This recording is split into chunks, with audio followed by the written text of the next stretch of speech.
નમસ્કાર, આપ જોઈ રહ્યા છો નેશન પ્લસ ન્યૂઝ. હું છું આપની સાથે હેતલ ભગત.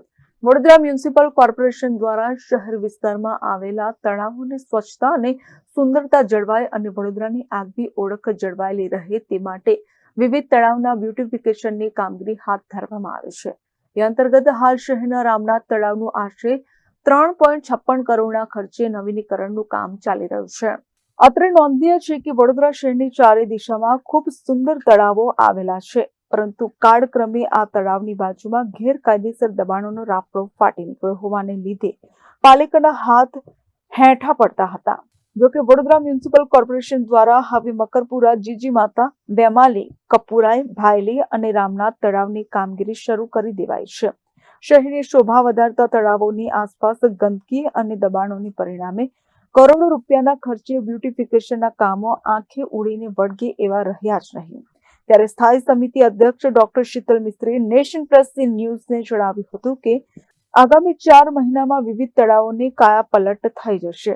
કોઈ પણ શહેર માટે વોટર બોડી એક ખૂબ મહત્વની ગણાય છે, ત્યારે તેની કાળજી લેવાની તકેદારી કોર્પોરેશનની સાથે સાથે પ્રજાએ પણ રાખવી જરૂરી બને છે.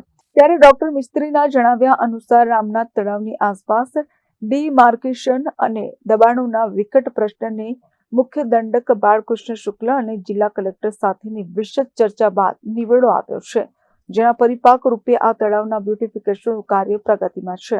રામનાથ તળાવની કામગીરી લગભગ 1 વર્ષ પૂર્વે આપી હતી, પરંતુ આજુબાજુ દબાણોનો પ્રશ્ન, ડિમાર્કેશનનો પ્રશ્ન, એના લીધે કામ થોડું ગૂંચવણમાં પડ્યું હતું.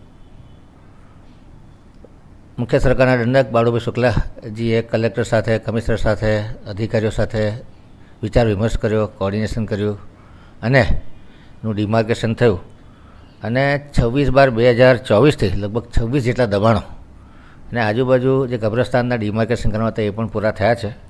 આજે ડિમાર્કેશન દબાણો હટતા તળાવની કામગીરી પુનઃ સ્ટાર્ટ કરવામાં આવી છે.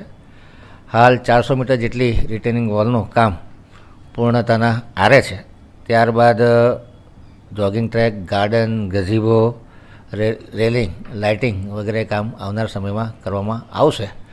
આવનારા 3-4 મહિનામાં ખૂબ સ્પીડમાં કામ થઈ અને આજુબાજુના રહીશોને એક નવીનતમ વોટર બોડી કે જે શહેરી વિસ્તારમાં એક રિક્રિએશનનું સાધન બને, લોકોને હળવાશની પળ માણવાનું સ્થળ મળી રહે, એ પ્રમાણે 3.56 કરોડના ખર્ચે આ તળાવનું કામગીરી ચાલી રહી છે. અત્રે ઉલ્લેખનીય છે કે વડોદરામાં નવનાથ મહાદેવના મંદિર છે, જેમાંથી 6 મહાદેવ મંદિર એવા છે જે સ્મશાન સાથે જોડાયા છે. સ્મશાન સાથે અહીં તળાવ પણ આવેલા છે. શહેરના વાડી વિસ્તારમાં રામનાથ સ્મશાન પાછળ આવેલ તળાવ 200થી વધુ વર્ષ જૂનું છે અને આ જગ્યા ઉપર કાળક્રમે જંગલી વનસ્પતિ, ઝાડી ઝાંખરા ઉગી નીકળ્યા હતા, જેને પાલિકા દ્વારા સાફ કરીને તળાવને ઊંડું કરવાની સાથે કિનારા પર આરસીસીની બાઉન્ડ્રી પણ બાંધવાનું કામ ચાલુ કરાયું છે.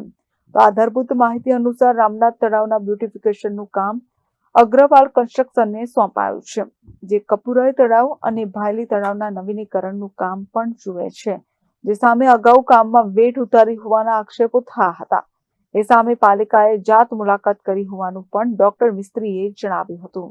કામગીરી વ્યવસ્થિત થઈ છે કે નહીં એના માટે ટેકનિકલ મોનિટરિંગ ફ્યુચરિસ્ટિક સેલના એક્ઝિક્યુટિવ એન્જિનિયર અને એમના હાથ નીચેના એન્જિનિયરો કરતા હોય છે. એ સિવાય project management consultancy, third party inspection, આ બધી કામગીરી ચકાસી અને ત્યારબાદ જ કોન્ટ્રાક્ટરને પેમેન્ટ કરવામાં આવતું હોય છે. ઘણી વખત દબાણોના લીધે કે કોઈ લીગલ મેટરના લીધે કામકાજ વિલંબમાં પડતા હોય છે.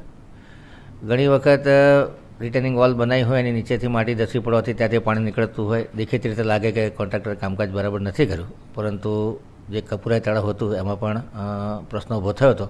એ વખતે અમે લોકો જાત તપાસ કરી હતી, પરંતુ કોઈ જાતનો મેજર ફોલ્ટ જોવા નહોતો મળ્યો.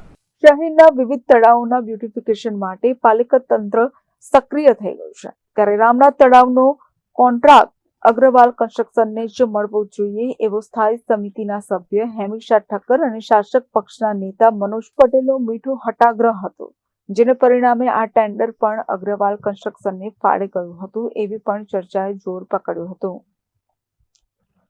કેમેરામેન નવનીત પરમેશ સાથે Satyam Navajkar, nation plus news, Vadodara. સમાચારોના સતત અપડેટ મેળવવા માટે અમારી નેશન પ્લસ ન્યૂઝની યુટ્યુબ ચેનલને સબસ્ક્રાઇબ કરો, બેલ આઇકન દબાવો અને જોડાયેલા રહો ફેસબુક, ઇન્સ્ટાગ્રામ અને ટ્વિટર પર.